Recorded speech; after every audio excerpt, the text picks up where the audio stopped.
That's ice in my veins, I've been driving this train.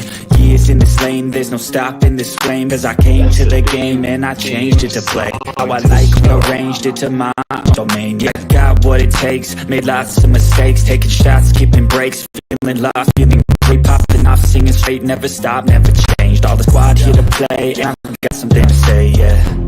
I work hard each and every day, I get lost in the words I say. I don't push pause, no I push play. I won't stop till I make a change. I withdraw on the things I make. I turn flaws into flawless traits. I build tall, never capped in space. I won't stop till I hear him say,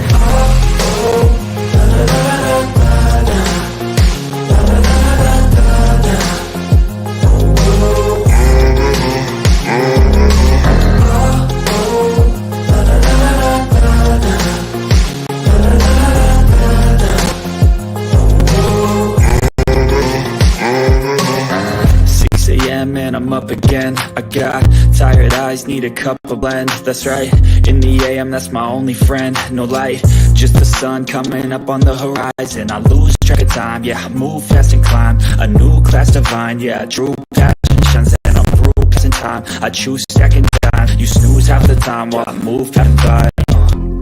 I work hard each and every day, I get lost in the words I say.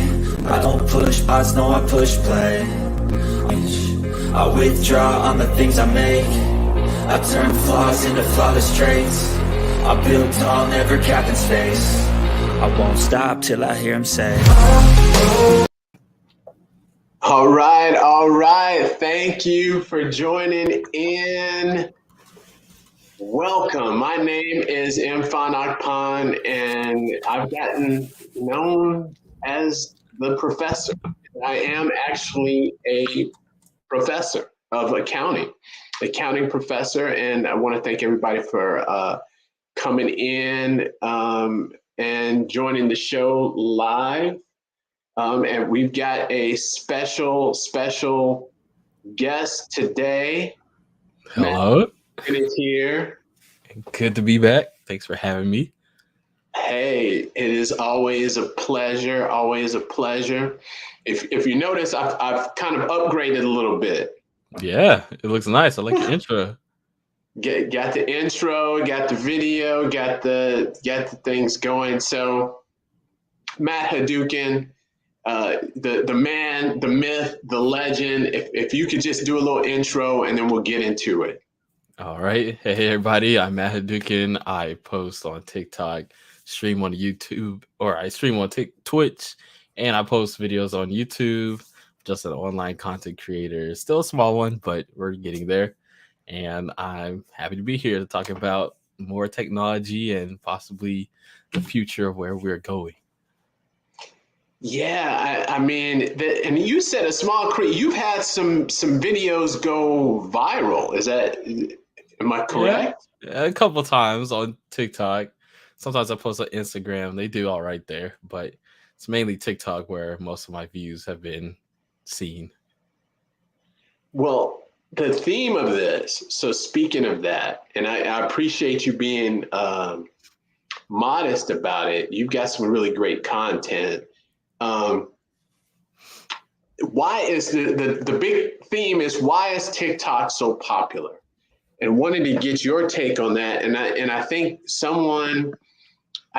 you're the best person to have, since you are you're very successful on TikTok. So why do you think it is so popular?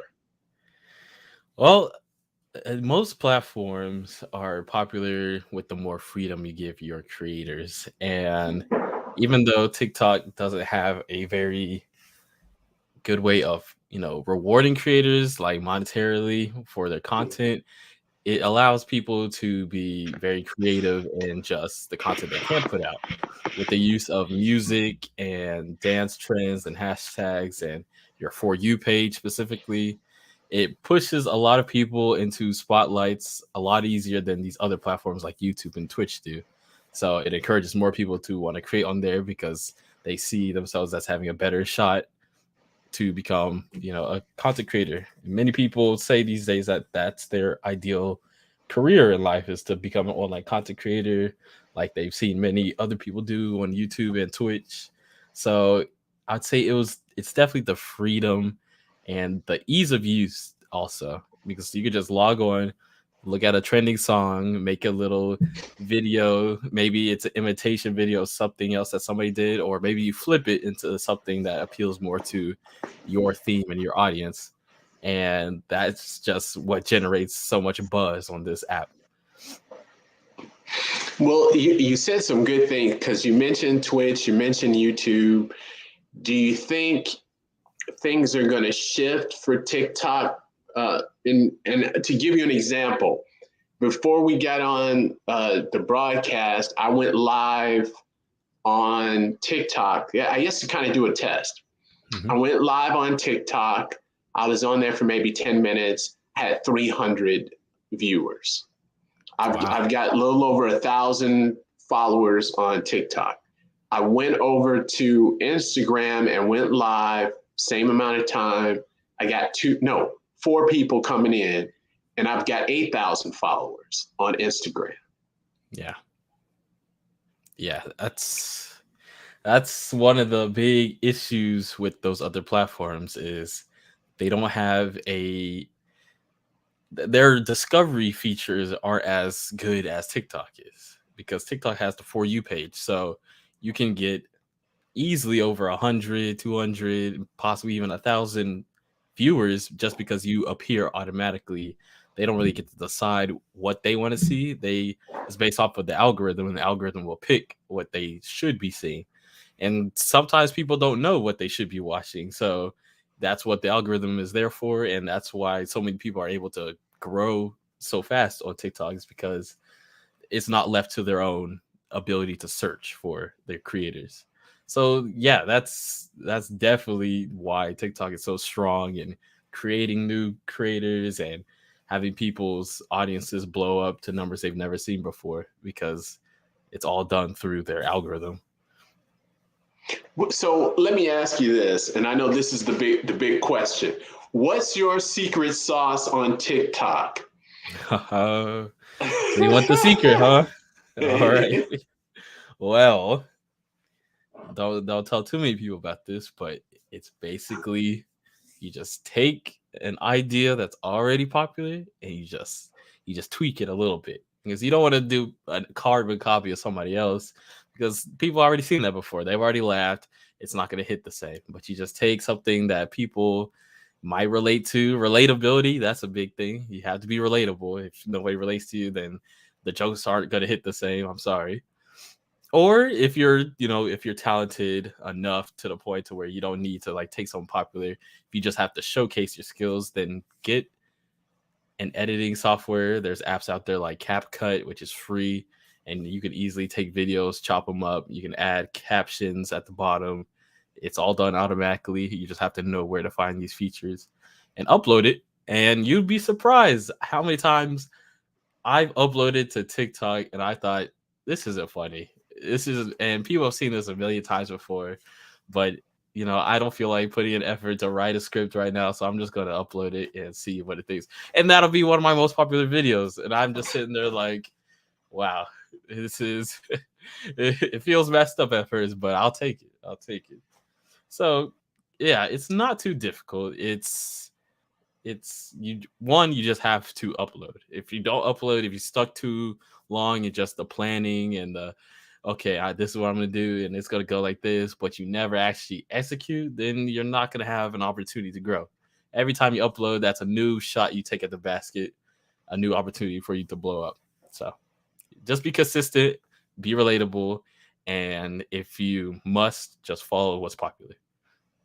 Oh, wow. See, that's good. That's sage wisdom. Now, you talked about consistent. Do you post every day, or what does that look like? So whenever I'm like, I have a lot of free time, I'll just pump out like 5 videos, and I'll just tell myself, okay, I'm gonna upload Monday, Wednesday, Friday, or Monday through Friday, depending on how many videos I have saved up. Currently, I haven't been filming too often because I've just been working. So I've been making money because I have other plans for my other social medias that I'm trying to work on. But for if you're just starting on TikTok and you have time to film as much as you can. As much as you can, post. Most people say, post multiple times in the day. I don't film that often, so I don't have enough to just post like 3 posts a day. So I just film enough for once every couple of days. The consistency will build trust in your audience, and you'll see more returning commenters and people who followed you for your content specifically. But a lot of times when you go trending, it's like we underestimate how large TikTok's audience is, because you could go trending for 2 completely separate reasons, for 2 separate communities, and have like 1 million views on one, 1 million views on other, and you will not see the same comment between the 2. It'll be just 2 different spaces that you just happen to pop off in. So yeah, it's crazy to think that's how large the platform is, but you can go viral in 2 completely separate sections of TikTok. TikTok is large. So many communities are on there. And I used to think if I like mimic somebody's comedy, then they're gonna call me out on it because they're gonna see, hey, somebody else did this. But you'd be surprised. One time I uploaded a video that was basically just copy and paste. Maybe I changed a couple things, and nobody batted an eye. They laughed all the same as other people in the other video because they hadn't seen it on their For You page yet. But since I made it, now they got to see my version on their For You page, and the jokes hit like the first time for them. So there's a lot of space to do creative things on TikTok. You just have to actually go out there and do it. And yeah, so I hope I answered your question. I kind of went on a You tangent did, and you alluded to something. So what are your other plans on the other platforms? I think I heard. So okay, I'll give you a little sneak peek. So I know I was trying to just solve my issue with my Twitch streams, because there are times in the past where I can gain an audience on Twitch. It's easy if you stream in smaller, unpopular categories because there's not a lot of people to pick from. So more likely you're gonna have a larger audience there. There's less competition and everything. But I lost the passion for the games that were kind of smaller, and I went to play more of my mainstream games like Fortnite and Valorant and popular games like that. So I just sat down one day and I just thought, why do people open up a Twitch stream, and why do people watch? And a lot of times because it's their favorite creator, but why was that their favorite creator? And then I just got down to the base, which is the creator did something in their long career of being online that got their attention, that got their click. And over time, they built trust enough to the point to where it doesn't matter what they're doing, they will pull up for a live stream because they know who that person is. They trust them to be entertaining, and they want to be a part of that community. So I had to take a step back. I'm like, okay, well, right now I don't have that many people who know who I am. So I need to create something that people want to see. And then once they get to know me, then they'll be a returning viewer. So I have a plan for I want to put on a type of show. I'm not too sure what it is exactly, but I want to figure out how I can put on a show on my Twitch streams, and then I could chop it up, put it on YouTube, put it on TikTok mainly because I know the traction is a lot easier to get there. And then I can have them, come on down for the Twitch for those specific reasons. And then I could do like a section where I'll do like this show segment. Haven't decided what type of show I want to do. There's people online who do like dating shows on Twitch. There's people online who do like they just watch videos, and some people go for their funny reactions. So, but I think I'm gonna go more like the produced show type of feel. So, and I want it to be like an audience engaged type of event too. So I want the audience participation. But I'm still storyboarding, still spitballing ideas. Oh wow! But that's the idea. So right now I'm saving up to just invest in this idea that I have currently. Well, that is good, and I support that. I'm happy to help in any way. It sounds so. You're going to have an audience, a studio, and like your own talk show. Well, for now, I like to think long term, like stuff like that. But for now, it would just have to be in my current studio, my apartment. But I can see if if it takes off and there's a lot of viewers that will tune into something like this because of just the audience participation aspect, or they just want to see, people get up and do funny things, then, eventually those type of things are what other businesses look at to advertise on. Other businesses look to make larger. So if it evolved into something bigger, that's ultimately the goal, for it to become something much larger than it is. And it might not even need me specifically in the center of it, but I would like to just see where it begins for now. But a large part of me right now, I'm having to work my confidence up to get myself to take the leap of faith and do it. So that's what I'm currently working on.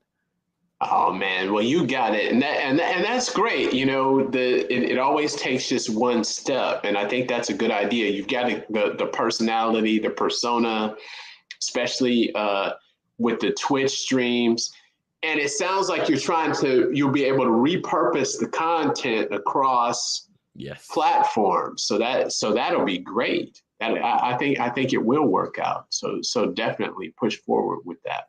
Thank you. So, and this is, I'm going to be respectful of your time to kind of bring this in, but do you think that's going to be the state of what they call digital culture? Is it more and more moving away from Netflix or from Disney Plus or movies where people are watching people, actual people doing stuff? I think so. I think these days people like to see authenticity, and as much as we love to go to the theaters and see a big production, it's only like a small fraction of our year that we spend watching a movie. But people, kids and adults alike, spend hours in front of the computer watching their favorite creator talk about something they're interested in, learning something online, being entertained online, playing games with them. So I do think this is where the future is headed, to more personal forms of entertainment. Yeah. And I'm just thinking in terms of like TikTok and how content kind of gets shorter and shorter and more punchy and punchy. People's attention spans also decrease. So I think it will be a little harder for longer form content like Netflix and Hulu to put out new content and get people interested. Now, the oddball and all that was earlier last year. I think that's when Squid Games came out, and that became a sensation out of nowhere, like something Netflix has never seen before. But we've seen Mr. Beast. He did a Squid Games in real life, which did just as popular online, and now Netflix wants to put together their own real life version of a game show like Squid Games.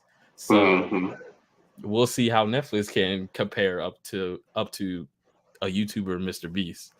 I'm kind of excited to see how that works.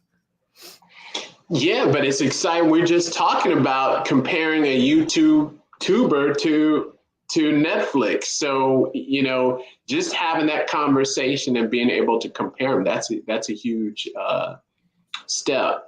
So I want to be respectful of your time. I want to ask you one more thing, because the majority of my viewers are my students, past and present. And many of them, they watch content creators, streamers.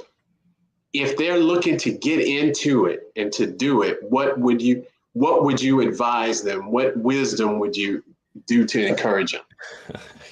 Well, first, I would say do not expect success off the bat. Sometimes you get lucky, and that's good for you. But even if you do get successful off the bat, you have to keep it up. And so my advice would be, one, to start as soon as possible. Start as soon as possible so you can fail as soon as possible. And when you get over that first failure, it'll make trying again easier and easier. You'll develop more skills. You'll learn how to edit better. You'll learn how to speak to an audience a lot better. watch your tutorial videos all you like. You can watch hours of how to be a YouTuber, how to be a content creator. I know that because I've done that, but it's not going to help you until you try. And once you get that first try out, then going forward, it'll be much easier. And you might meet some people along the way who could also help you along your journey. So that would be my greatest piece of advice. There's more advice you'll have to pick up later down the line, but I think that's the most important for new people who want to get into content creating. And that is some great words of wisdom. So for everybody watching live or on the replay, how can they get in touch with you? I know you're on multiple platforms. Where would you want them to go? Subscribe? What do you want them to do? So if you want to get in contact with me directly, you could go to my Twitter, which is just Twitter at MattHaduoken. You could go to my Instagram, which is at MattHaduoken. You can show up to a stream if you want to talk to me directly live. I stream usually twice or 3 times a week. I am taking a couple days off this next following weeks because I'm going to DreamCon in July, so that's going to be awesome. I'm going to love to meet with some old friends, but other than that, you can on YouTube, it's just at MattHaduoken. I might not see your comment there, so I suggest going to Instagram or Twitter. Yeah. Awesome. Well, thank you again, MattHaduoken, and continued success, and look forward to having you back. And this has been amazing. Thank you, everybody, for watching. Thanks for watching.